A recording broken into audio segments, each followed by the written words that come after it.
Jai.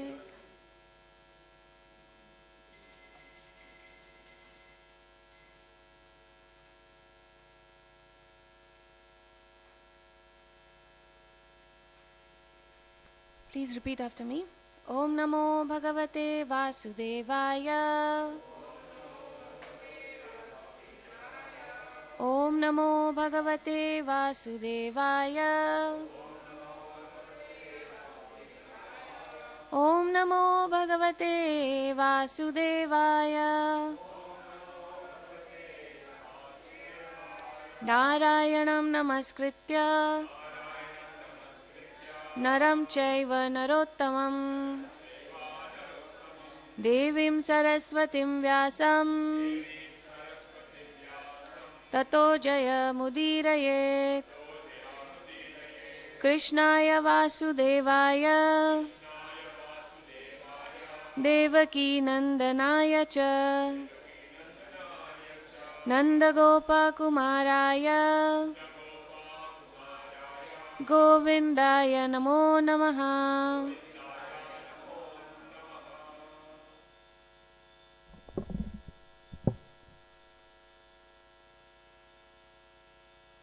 So we are reading from Canto 4, the fourth order, chapter number 11. Swayambhuva Manu advises Dhruva Maharaj. Text number 21.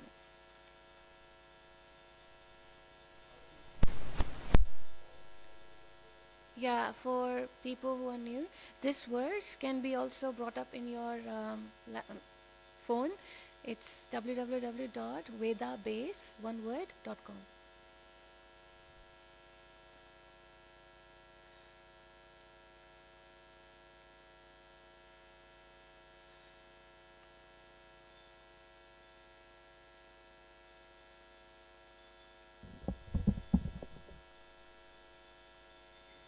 .com. And then once you go in there, there's a second book in the library, which is Srimad Bhagavatam. So you click on it,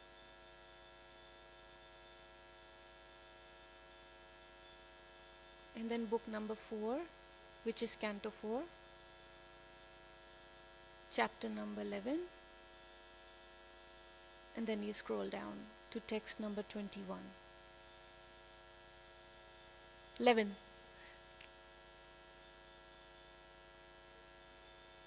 21.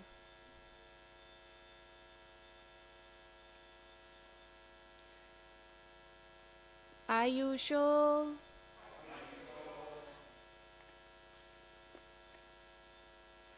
Pachayam Jantos Tathaivo Pachayam Vibhuhu Ubhabhayam Rahitah Swastho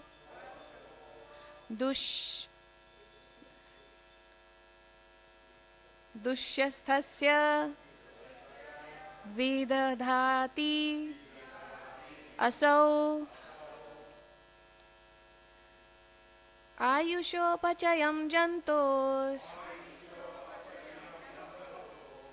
Tathaiva Pachayam Vibhuhu Ubhabhayam Rahitah Swastho Dushyasya Vidadhatyasyo Ayusho Pachayam Jantos Tathasthai Pachayam Vibhuhu Ubhabhaya Rahita Swastho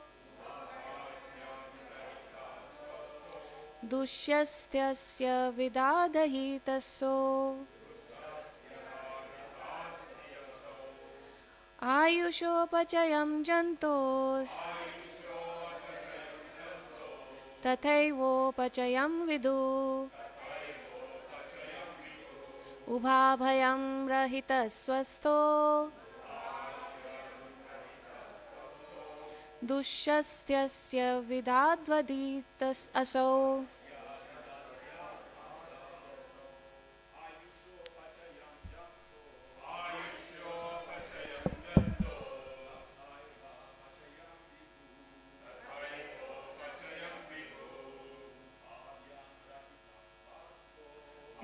Ubhabhyam rahitah sastyo dusthasya vidadhatyaso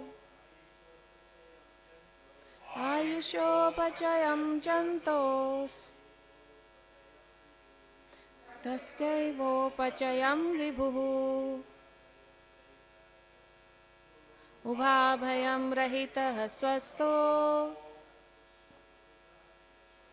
dusthasya vidadhatyaso आयुषोपचयं जन्तोस् तथैवोपचयं विभुः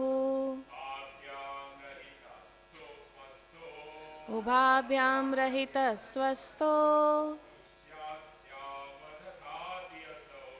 दुष्यस्य विदधात्यसो Vaishnavis आयुषो विचयं चन्तोस् तथैवोपचयं विभुः उभाभ्यां रहितः सस्तो दुष्यस्य विदधात्यसो आयुषं पचयन् जन्तोस्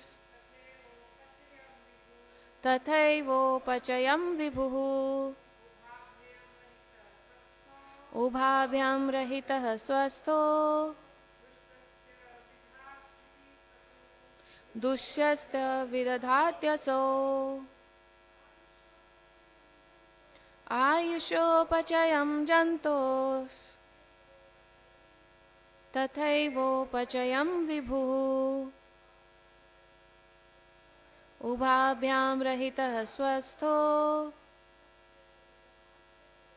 दुष्टस्य विदधात्यसो Word to word translation. Ayushah of duration of life.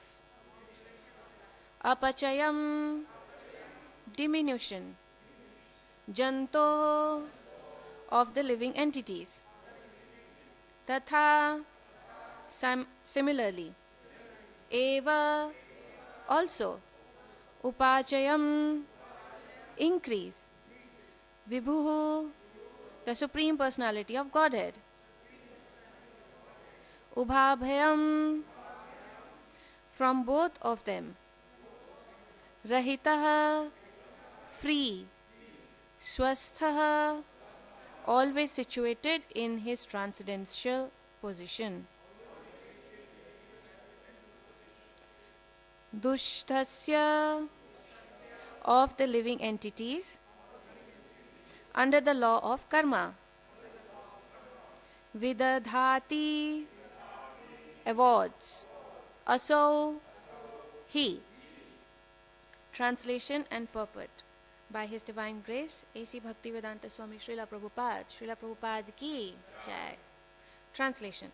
The Supreme Personality of Godhead, Vishnu, is all-powerful and He awards the results of one's fruitive activities. Thus, although one living entity's duration of life is very small, whereas that of another is very great, he is always in his transcendental position, and there is no question of lessening or increasing his duration of life. Purport. Both the mosquito and Lord Brahma are living entity in the material world. Both are minute sparks and are part of the Supreme Lord. The very short duration of the life of mosquito and the very long lifetime of Lord Brahma are both awarded by the Supreme Personality of Godhead, according to the results of their karma. But in the Brahma Samhita, we find it said, Karmani nirdhatati. The Lord diminishes or vanquishes the reactions of devotees. The same fact is explained in Bhagavad Gita. Yajnanarthat karmano anyatra. One should perform karma only for the purpose of satisfying the Supreme Lord. Otherwise, one is bound by the action and reaction of karma. Under the laws of karma, a living entity wanders within the universe under the rule of eternal time. And sometime he becomes a mosquito, and sometime Lord Brahma. To a sane man, this business is not very fruitful.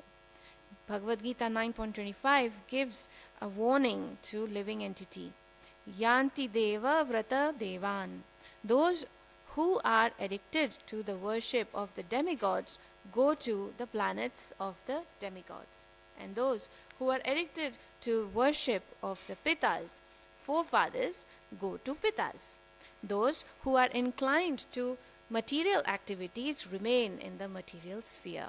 But persons who engage in devotional service reach the abode of the Supreme Personality of Godhead, where there is neither birth, nor death, nor different varieties of life under the influence of the law of karma. The best interest of the living entity is to engage himself in devotional service and go back home, back to Godhead. Srila Bhakti Vinoda Thakur advised, "My friend, you are being washed away in material nature's waves of time.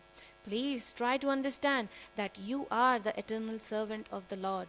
Then everything will stop and you will be eternally happy." Jai. We'll do the Mangalacharan prayer. ॐ अज्ञानतिमिरन्दस्य ज्ञानाञ्जनशलाकय चक्षुरुन्मिलितं येन तस्मै श्रीगुरवे नमः। श्रीचैतन्यमनोभीष्टं स्थापितं येन भूतले स्वयं रूपगदामह्यं ददाति स्वपदान्तिकं। हे कृष्ण करुणा सिन्धु दीनबन्धु जगत्पते गोपेश गोपिका कान्त राधाकान्त नमोऽस्तुते। तप्त काञ्चन गौराङ्गी राधे वृन्दावनेश्वरी वृषभानुसुते देवी प्रणमामि हरिप्रिये। वाञ्छाकल्पतरुभ्यश्च कृपा सिन्धुभ्य एव च पतितानां पावनेभ्यो वैष्णवेभ्यो नमो नमः। हरेर्नाम हरेर्नाम हरेर्नामैव केवलं कलौ नास्त्यैव नास्त्यैव नास्त्यैव गतिरन्यथा। श्रीकृष्ण चैतन्य प्रभु नित्यानंद श्री अद्वैत गदाधर श्रीवासादि गौर भक्त वृंद। हरे कृष्णा कृष्ण कृष्ण हरे हरे हरे राम राम राम हरे हरे। मुखं करोति वाचालं पङ्गुं लङ्घयति गिरिं यत्कृपातमहं वन्दे श्रीगुरुं दिनतारिं परमानन्दमाधवं श्रीचैतन्येश्वरम्।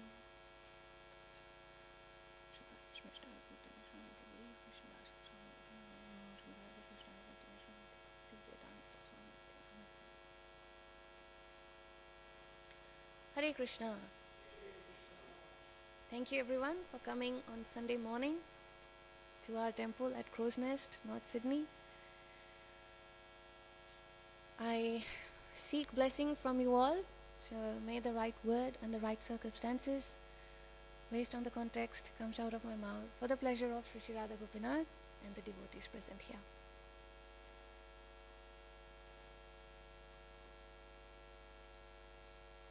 So, text number 21. The Supreme Personality of Godhead, Vishnu, is all-powerful and he avoids the results of one's fruitive activities. Thus, although one living entity's duration of the life is very small, whereas that of another is very great, he is always in the transcendental position, and there is no question of lessening or increasing his duration of life. So this particular text is spoken by whom?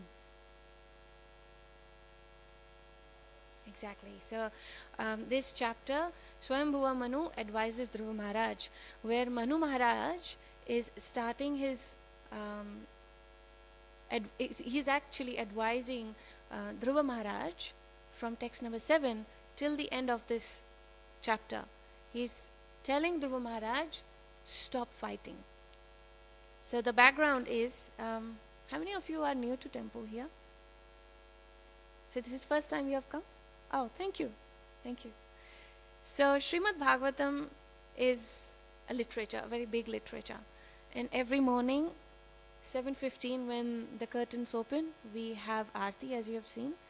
And then after the Aarti, Srimad Bhagavatam, one text or based on the context of the text, 2 or 3 texts are being read and explained in our temple. So it's every morning 7:45 till 9 o'clock. So this chapter, canto number 4, from canto number 4, this chapter about Swayambhuva Manu advises Dhruva Maharaj is about when Dhruva Maharaj, have you heard about Dhruva Maharaj? A pole star? Dhruva star? Yeah, so connect with that. So Dhruva star is basically this personality. So Dhruva, when he was 5 years old, he was being chastised by his stepmother not to sit on his father's lap. Now, to sit on, for a 5 years old child to sit on his father's lap, how much does it take? You just go and hop in, right? But this little boy who was a prince, and he was not allowed to sit on his father's lap by his stepmother. Now again, background of Dhruva Maharaj is, so the first living entity in our universe is Brahma. Brahma's next generation is Manu Maharaj, and Manu Maharaj had 5 children. Among those 5, Uttanapad was one of the king, and he was ruling the whole universe. And Uttanapad's first son was Dhruva. So Dhruva got chastised, he felt bad, he was crying, he went to his mother, who is Suruchi, said, don't cry, and don't feel, not don't cry, she was also crying. After all, when she got herself back from this pain that her son has been banished from sitting on his father's lap, she brings her consciousness back and she tells the first advice to her 5 years old son is, even if we are going through this pain, even if the cause of the pain is the stepmother, is your stepmother, please do not have any ill consciousness or do not think ill about that lady. Whatever we are going through is a part of our karma. So that was the first instruction which this little 5 years old boy gets. And then while he was crying, he says, no, I want this back, because he's a Kshatriya. And Kshatriya by nature, they want to rule over. They want to, they are very favorable towards the power. So this little boy, 5 years old, he had this by instance. So he said, I want to gain that. I want to have bigger, universe. Now, bigger kingdom than his own father means a bigger world. It's a bigger universe, because on those time it's a story from Satya Yuga. On those time it's not just the geographical area in the world, it was the whole entire universe he was taking care of. And when he said, I want bigger than that, it's a challenge for the Lord who is actually giving that benediction. So mother said, okay, only your wish can be fulfilled if you pray to Lord Vishnu. So he goes and he prays. He gets 6 months good instruction from Narad Muni. Narad Muni helps him how to achieve that goal. He achieves that goal and he sees Lord Vishnu rightly in front of him. And when a jiva sees the Lord's potency, it's more than enough. And this little 5 years old boy, he sees him personally in front of him. So his consciousness, his understanding of this whole world changes. So the whole Bhagavatam is being put in front of this 5 years old in few shlokas. So he understands this and he tells and he glorifies the Lord. So at the age of 5, he gets really self-realized. He goes back, the days passes by, he gets the kingdom, and he was ruling. While he was ruling the kingdom, his brother was his stepbrother, whose name was Uttam. He got killed by one of the yakshas. So yakshas are the other planetary Earth is one. Above Earth there are 6 heavenly planets, and below Earth there are 7. So he was Yakshas are from one of the other planetary system. And once this news come to Dhruva feels really bad, and that Kshatriya potency just comes up, and he says, I'm going to take revenge. I'm going to punish these people. So Bhagavatam says, yes, as a ruler, as a protector, you should punish. When someone does something wrong, you should punish. So he goes and he starts fighting with Yakshas.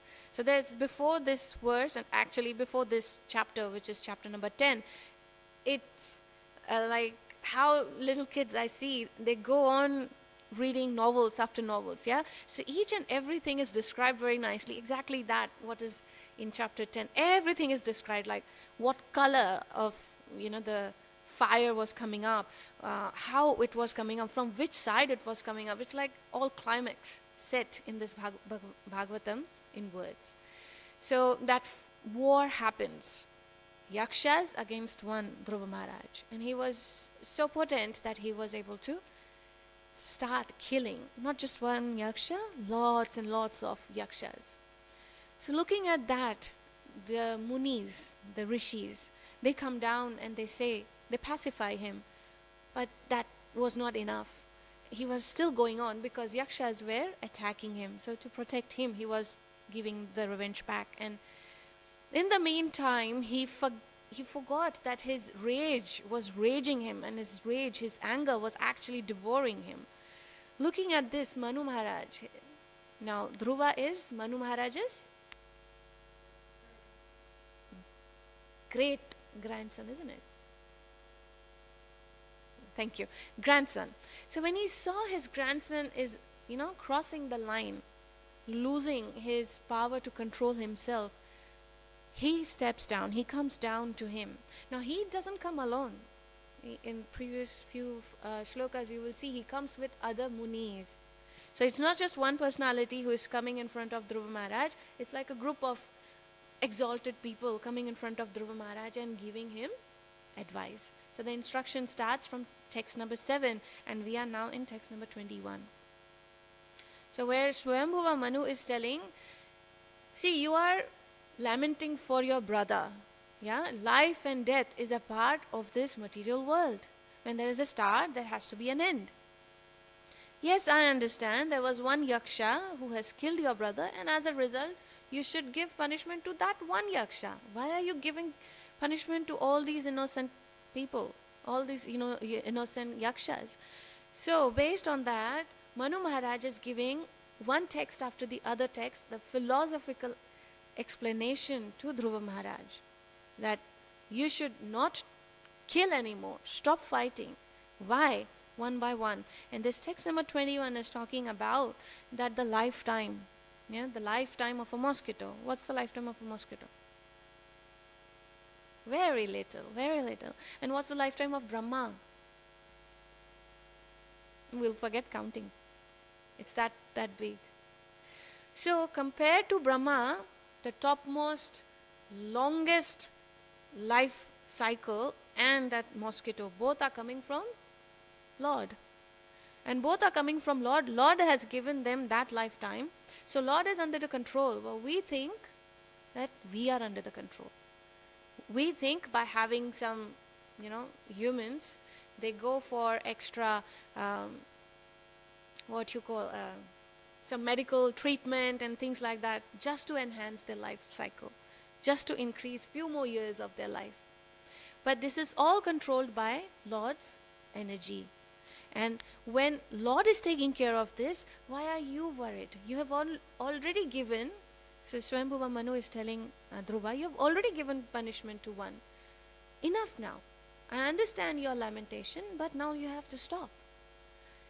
So here, Srila Prabhupada is giving 2 extreme examples of mosquito and Brahma, where the very short duration of the life of the mosquito and the very long duration of Lord Brahma are both awarded by the Lord himself. It is as per their karma. So one of us, all or all of us can become Brahma if we follow that particular way of life.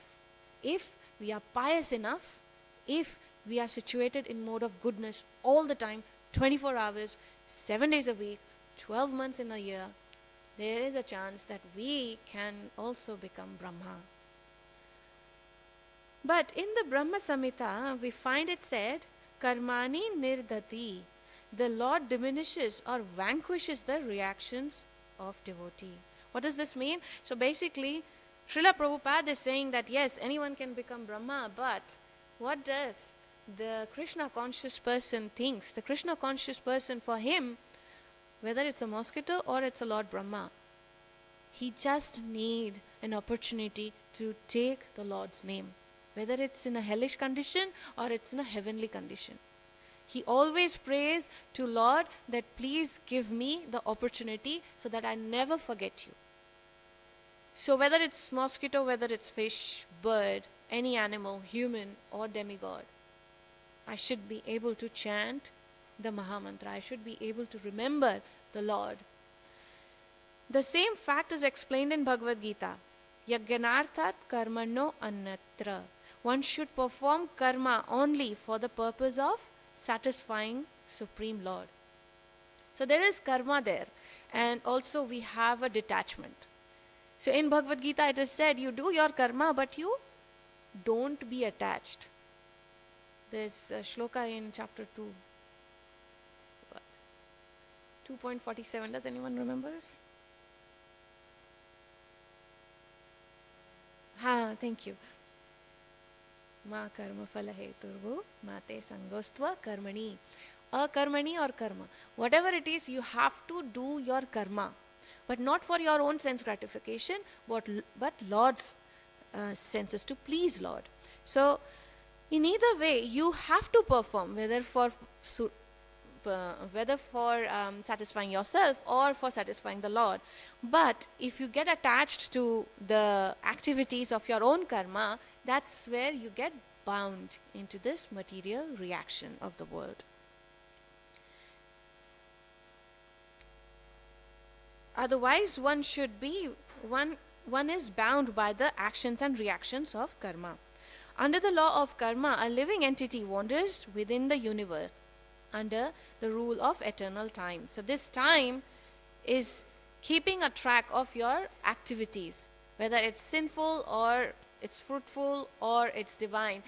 This eternal time is keeping its track. And based on that activities, what you're doing, you get your next life.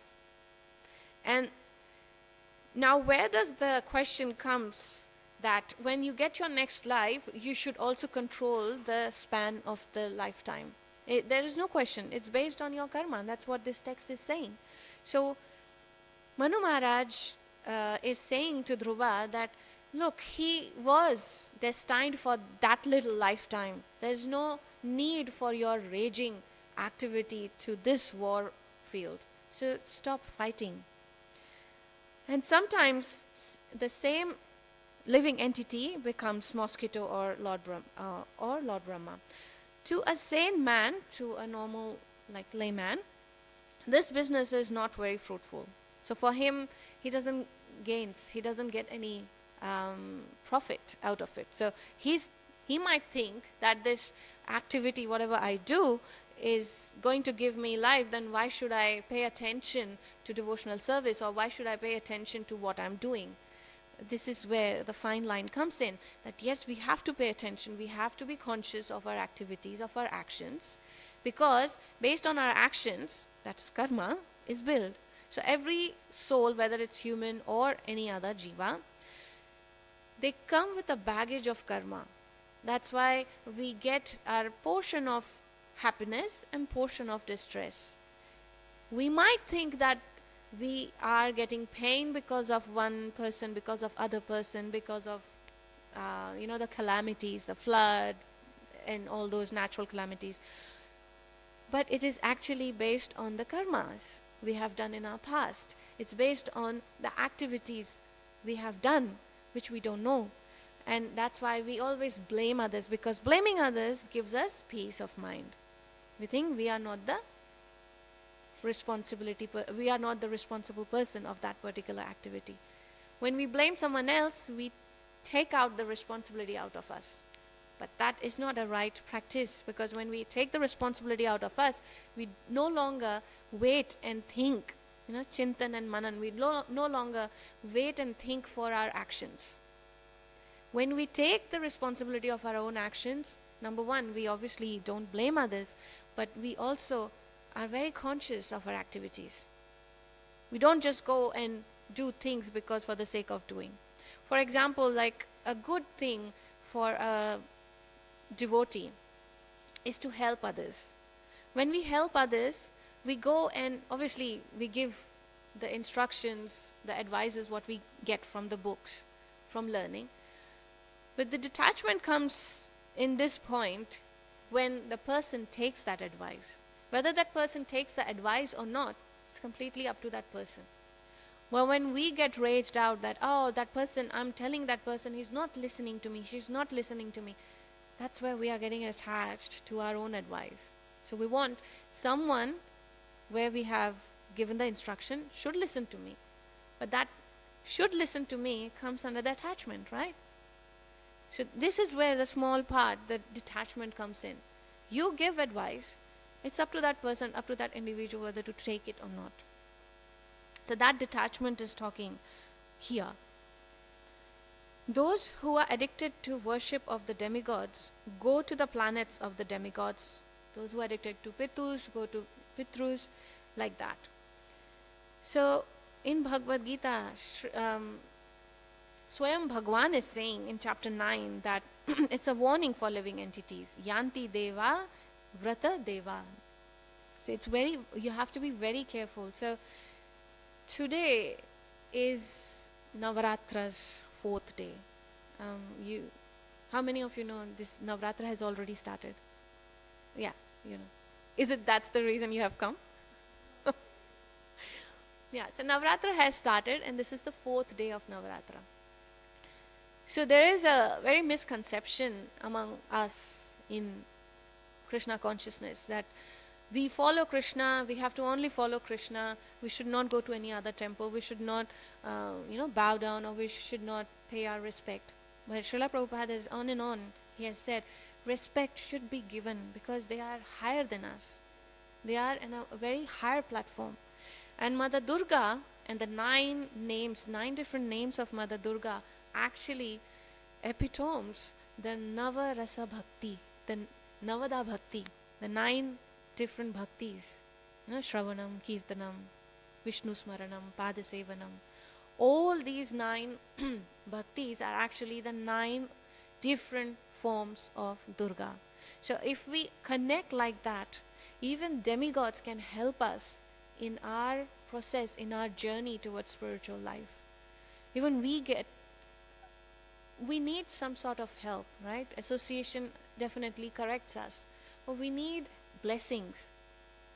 We are so diminished, we are so low in our consciousness that Lord's blessings, we are not able to take it. There is blessing, but we are so low in our consciousness that we are not able to take it. So we go via demigods, we go via different devtas. So Mother Durga is actually the first day of Mother Durga is the first Navada Bhakti. What is the Navada Bhakti, the first one? Shravanam, thank you. Shravanam. So the first day of Mother Durga is giving us the understanding of Shravanam, why Shravanam is so important, why we should do Shravanam.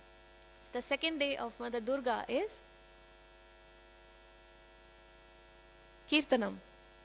Like the Navada Bhakti, the second Bhakti, Navada Bhakti is Kirtanam. The third is? Sorry? No. Shravanam, Kirtanam, Vishnu Smaranam. Sorry, yes, thank you. Vishnu Smaranam. The 4th one is Padasevanam. So the 4th day, which is today, it is about Padasevanam. We should understand this. Yes, that's how it goes to the next other days of Navaratra. Who, who is the personification of Padasevanam? Mother Lakshmi. What is she doing? She's serving the Lord in the Garbhodakshai ocean. She's massaging Lord's feet. So from today till 3 days, it's the consciousness of Lakshmi. Padasevanam, then comes Archanam, then Vandanam. So Padasevanam, Archanam and Vandanam is the 3 consciousness which comes under Navratra's 3 middle days, which are Lakshmi Ji's consciousness basically. So it gives us prosperity, understanding, and by serving the Lord we get all these understandings. So it's not like in a day from a pauper one can be a millionaire. No, it's your heart transformation. Your heart transforms, that you are no longer hankering for small things, rather you have got a bigger thing. And what's that bigger thing? It's the love of God. It's the love, it's the connection towards God, an understanding of God's love in each and everything. The best interest of the living entity is to engage himself in the devotional service and go back to Godhead. Srila Bhakti Vinoda Thakur advises, my friend, you are being washed away in the material nature's wave of time. Please try to understand that you are the eternal servant of the Lord. Then everything will stop and you will be eternally happy. So this understanding, when you know that everything is under the control of Lord, not in your control, then you get really relaxed. It's like an employee in a bank, when she's in a teller, when she or he is in a teller, they are getting sometimes only $10 transaction in a whole day, because it's public holiday or something, they are get not much, but in a day they are getting maybe millions of dollars of transaction. So would that teller be disturbed or happy? Does that affect that teller? No, he's getting his payment, whether it's $1,000 or $1 million he is going through, through the daily transaction. It doesn't affect him. It doesn't affect his salary. In a similar way, when we understand that these are our duties, motherhood, childhood, or youth, or you're married, whatever it is, these are our duties. And you have to just do it for the duty, for the sake of duty, to please the Lord. And whatever the result, whether it's good or bad, it's up to the Lord. So whether it's $1,000 result or $1 million result, you should not be affected. That's what Bhaktivinoda Thakur is saying. And when you understand that, you become eternally happy. So, happy Navratri to everyone. And Hare Krishna. So I've finished my class here. It's up to you to say something, add. Yeah, okay, yeah. Any questions? No worries. Thank you. Thank you. Okay. Yes.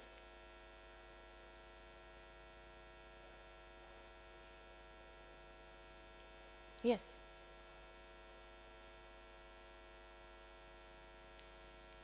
Let me think. I don't remember on top of my head.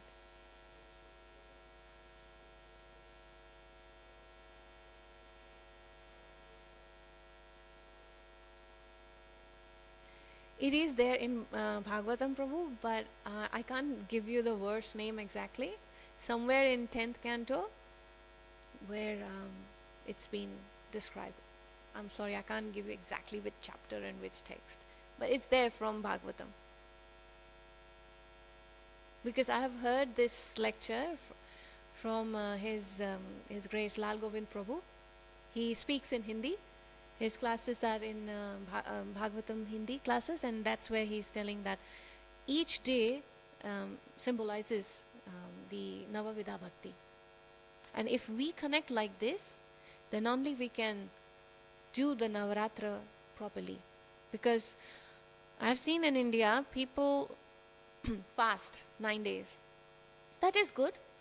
People do different things. They follow particular color, they follow particular prasadam. That is good.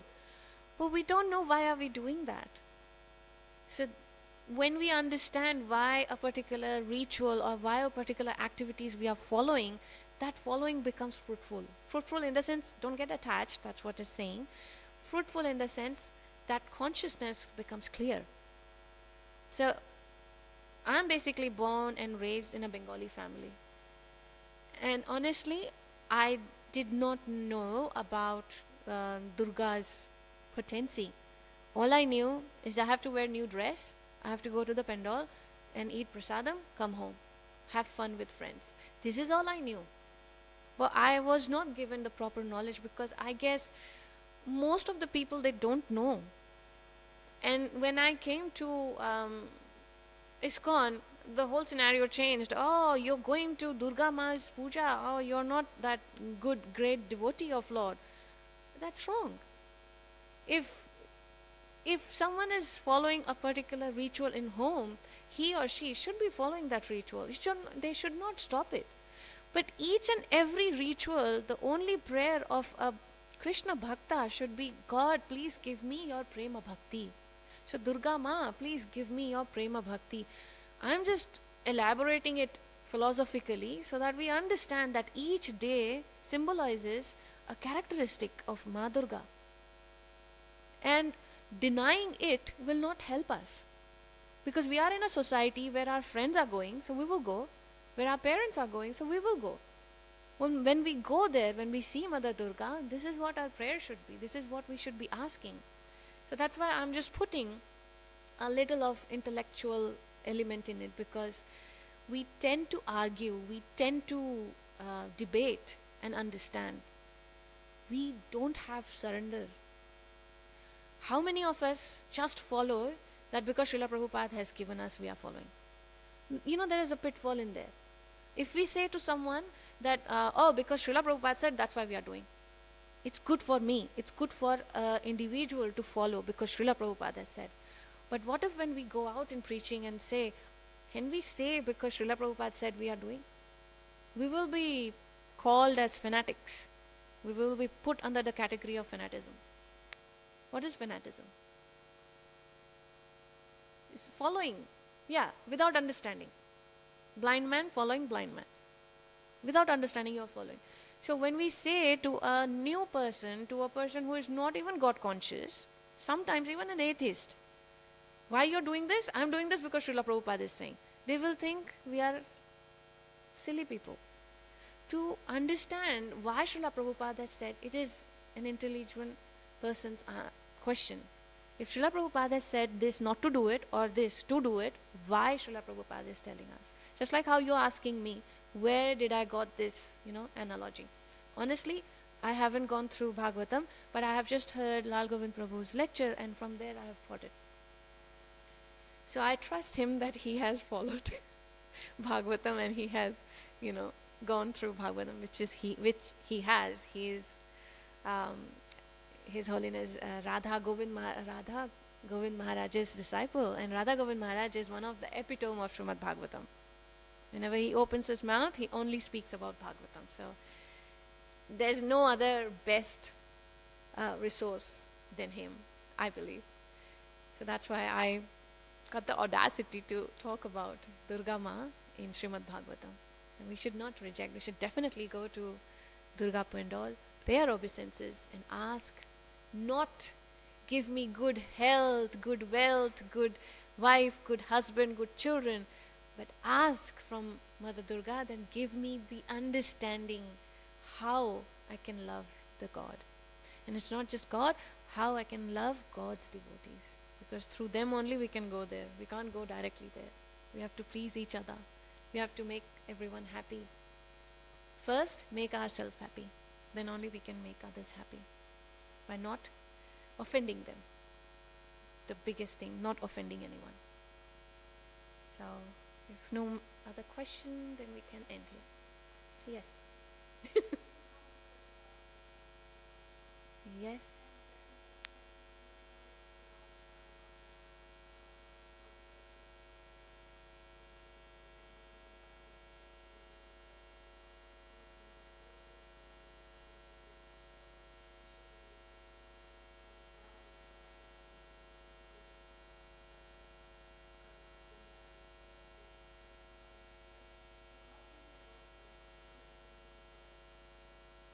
You know, the best help Srila Prabhupada say is, it's so hard on individual's particular problem because that problem will come on, right? Today this problem, tomorrow that, someday other. The problem will never stop.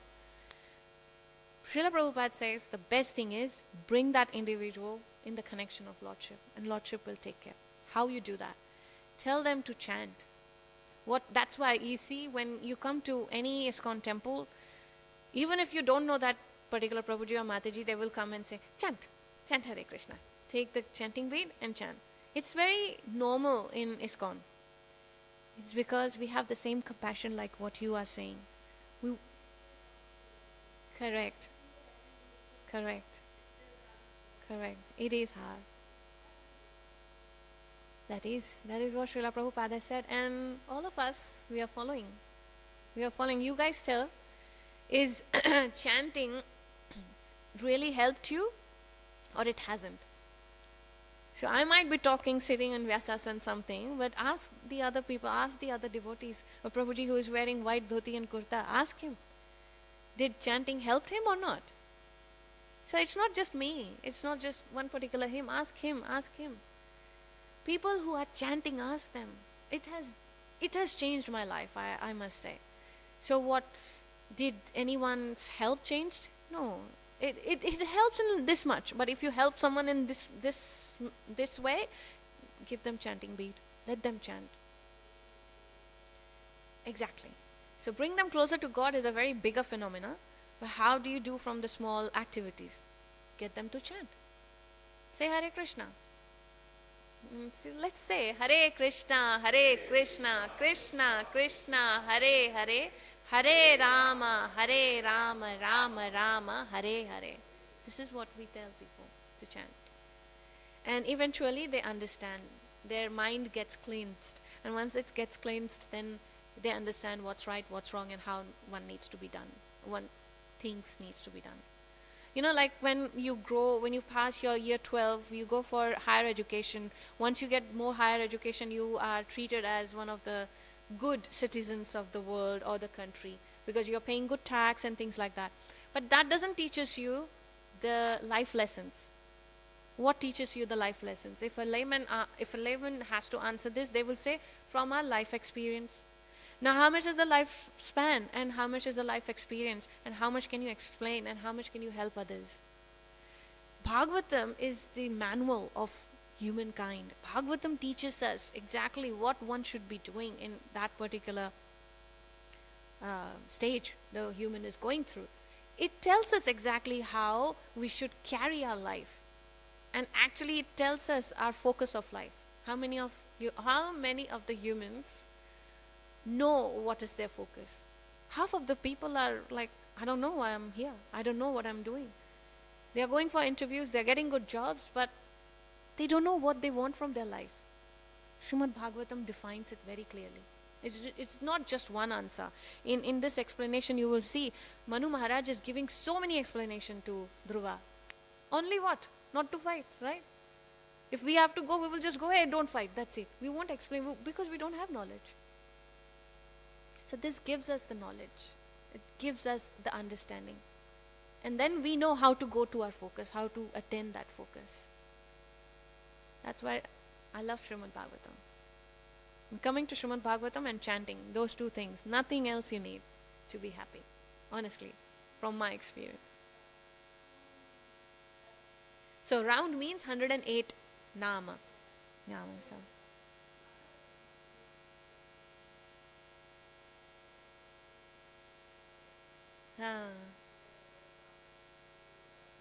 Peaceful, calm.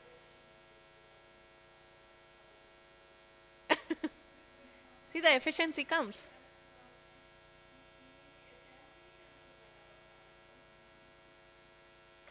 That's right. And I gave the same answer. Jai. Okay. Srimad Bhagavatam Mahapuran ki Jai. Srila Prabhupada ki Jai. You have a question.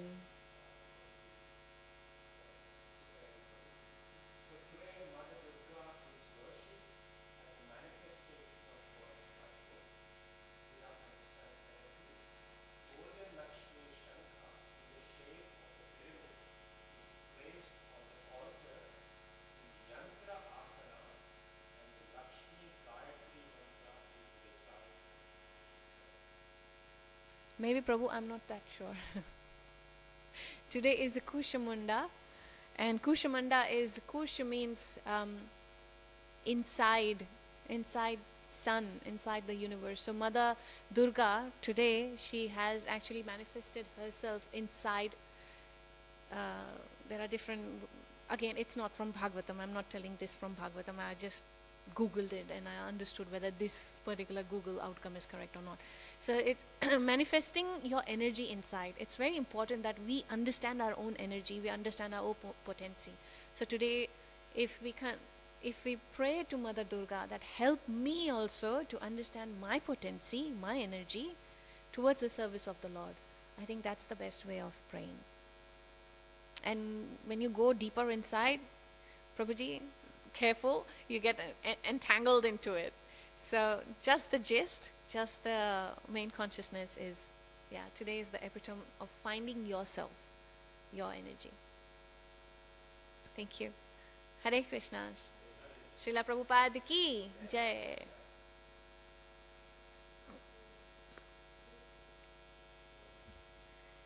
Gurudev ki jai.